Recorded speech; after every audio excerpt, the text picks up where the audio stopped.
El valor de estar en el lugar para contar la historia. Germán de los Santos en radio, en Aire Digital y todas las redes sociales. Grupo Aire, el multimedio más importante de la provincia de Santa Fe, en vivo desde Ucrania. Dentro de Ucrania, la frontera donde las familias se fracturan. Les digo la verdad, ya él antes de irse me había dicho, esto lo tendríamos que volcar en un libro, en algo. Esta nota, yo sé que estamos en el medio de un problema que hubo en esta mañana, donde los conflictos sociales generan cortes en distintos sectores de la ciudad, pero abstrayéndonos por un momento de esta situación tan complicada, posar la mirada en un artículo periodístico de la calidad de lo que escribió Germán hace que nos permitan estar ahí, en ese lugar, pero ¿para qué? Para contar la historia de la manera que usted necesita que se cuente. Germán, felicitaciones por el trabajo, bienvenido. ¿Cómo fue ese cruce entre Ucrania y Polonia? ¿Cómo se está dando el paso y por qué esa palabra tan dura? La frontera donde las familias se fracturan. Hola Luis, muchas gracias por los elogios. Mirá, cuando uno, y esto lo contábamos al principio de esta cobertura, cuando cruzábamos de Polonia a Ucrania. Ahora hicimos a la inversa, digamos. Salimos de Ucrania y volvimos a Polonia. Y en esa cola, yo tuve que hacer la cola, la fila, donde están, digamos, todos los ucranianos que quieren salir del país. Esa fila del lado ucraniano es muy extensa, muy lenta. Tardamos más de 3 horas y media para poder pasar. Y ahí, en esa fila, yo el relato que hago en esta crónica es justamente de estar parado, caminando muy lentamente, a paso de hormiga, avanzaba esa fila, y uno se va encontrando con estas historias. A mí te digo que hasta me emocionó ese muchacho Igal, que yo lo pongo como uno de los protagonistas de esta nota, que no paraba de besar y abrazar a los hijos. Los hijos tenían 12 y 14 años, y este muchacho como que yo en un principio no entendía porque él estaba en esa fila, pero claro, fue hasta el último metro de Ucrania para despedirse de sus hijos y de su mujer. Pero después me contaba que él no puede salir, obviamente, pero que además la casa que alquilaba la dejó, se fue a vivir al taller mecánico donde trabaja, que la crisis es terrible y que juntó todo lo que pudo para que su familia se vaya, pueda huir de la guerra. Y lo que resultaba de eso era que esa familia se había roto, se había fracturado. Como ese caso, todos los que estaban conmigo en esa fila.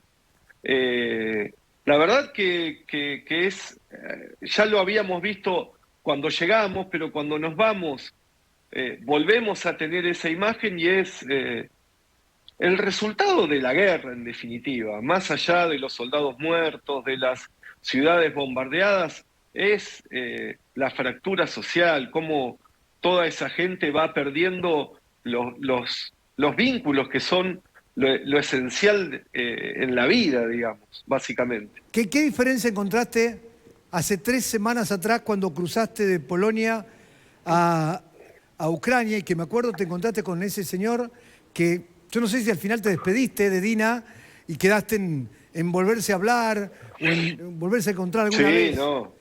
Sí, no. Te digo que tenemos un gran colaborador, dejamos un gran colaborador de Aire de Santa Fe en Ucrania. Porque nos va a seguir pasando información, videos, fotos, todo. No. con él nos despedimos en el lugar donde nos habíamos encontrado, en el mismo lugar, en la frontera, y él se iba a buscar a su mujer, que está ahora en un pueblo que se llama Dubno, que fue bombardeado hace 2 días, y que iba a ir a ver cómo estaba. Su mujer es médica y trabajaba en Kiev, pero tuvo que, digamos, la clínica donde ella que trabaja de ginecóloga, cerró, entonces consiguió trabajo en un hospital a 600 kilómetros de donde vivía.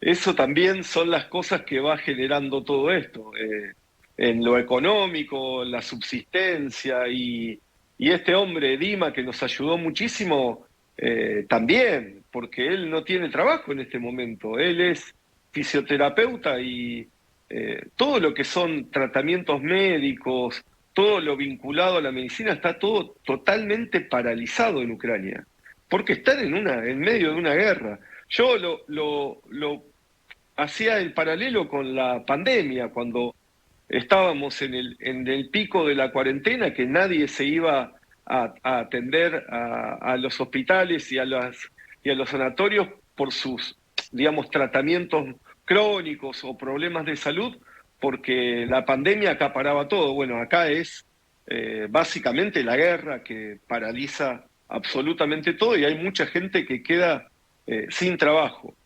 Te diste Sí, una... Luis. ¿Y qué diferencia, volviendo a la pregunta, hay entre cuando ingresaste hace 3 Te semanas? respondo ahora.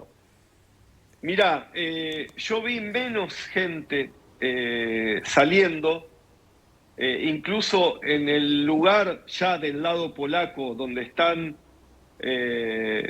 asentadas todas las organizaciones no gubernamentales, fundaciones, que son los que ayudan a los refugiados, había menos gente. Se fueron de Ucrania ya 3,8 millones de personas. Y en estos 20 días que nosotros estuvimos dentro del país, se fue la mayor cantidad de gente. Yo noté que ahora ya hay menos cantidad de personas saliendo de Ucrania, porque ya se fue muchísimo gente. Y hablando también en eso coincidían, cuando uno consulta a esta gente que trabaja con la Cruz Roja, con distintas organizaciones, que dicen ahora el flujo es menor, pero el problema lo tenemos del otro lado, o sea, del lado de Europa.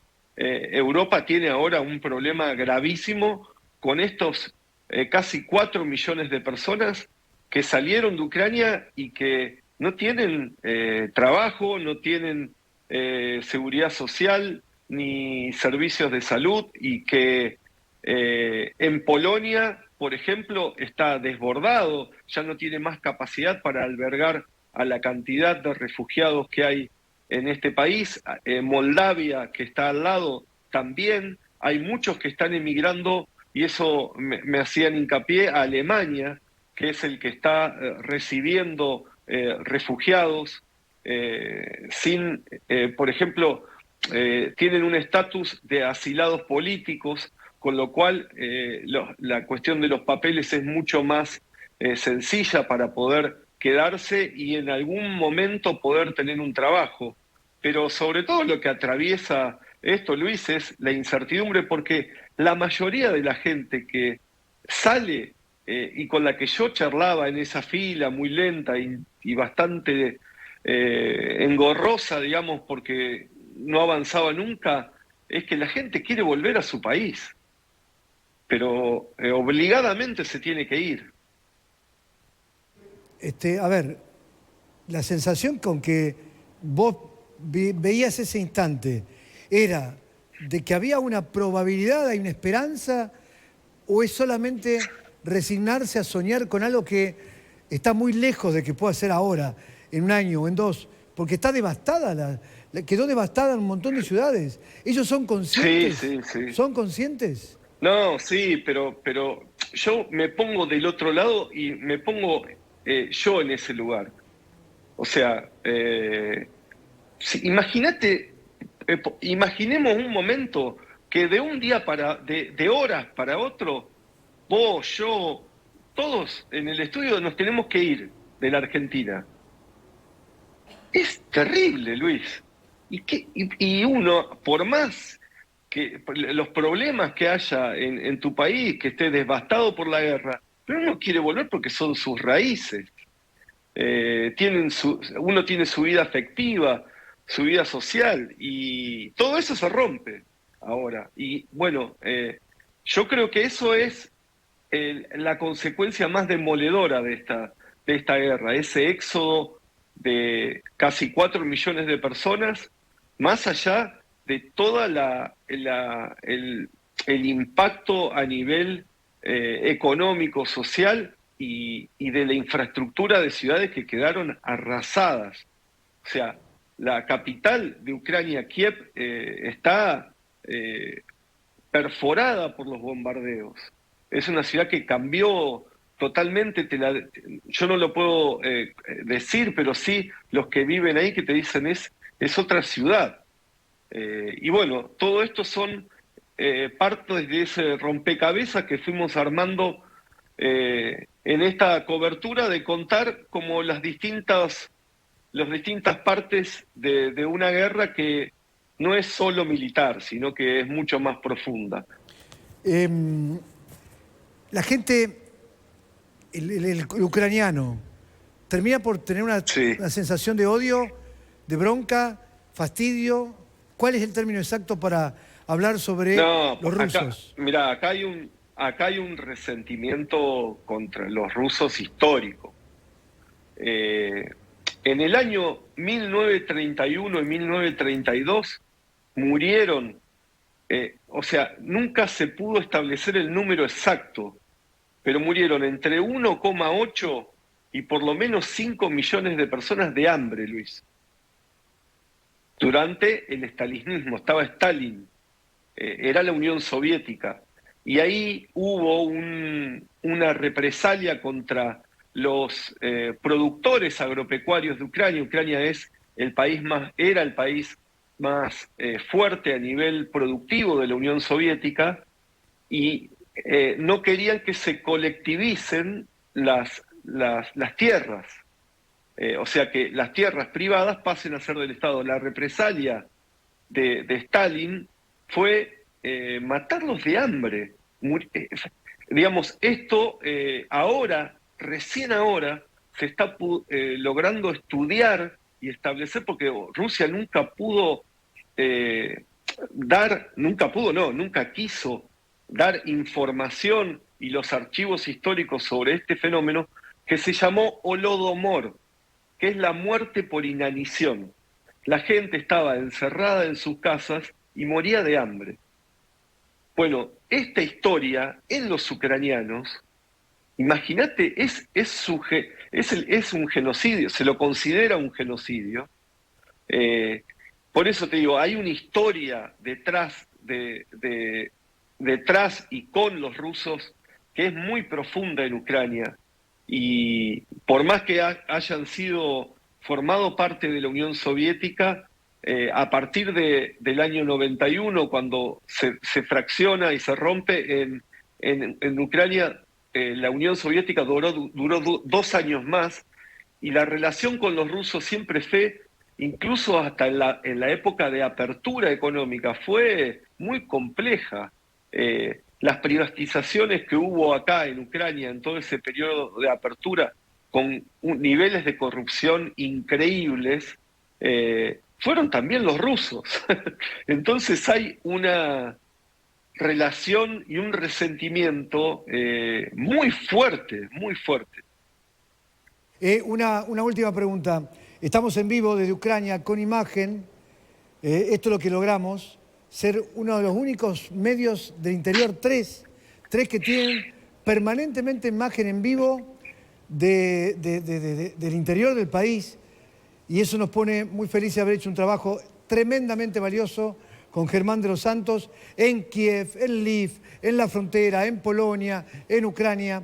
Hablame de los polacos.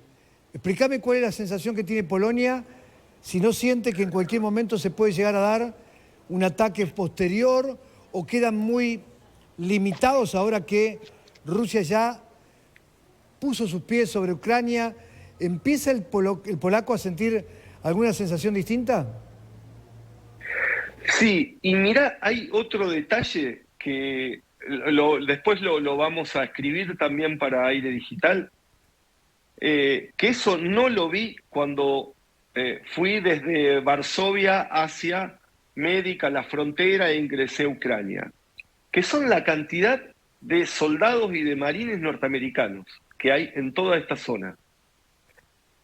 Desde que salí de Ucrania hasta Varsovia, permanentemente vi soldados, incluso soldados caminando en la calle, soldados en la estación de servicio, todos soldados norteamericanos, Luis.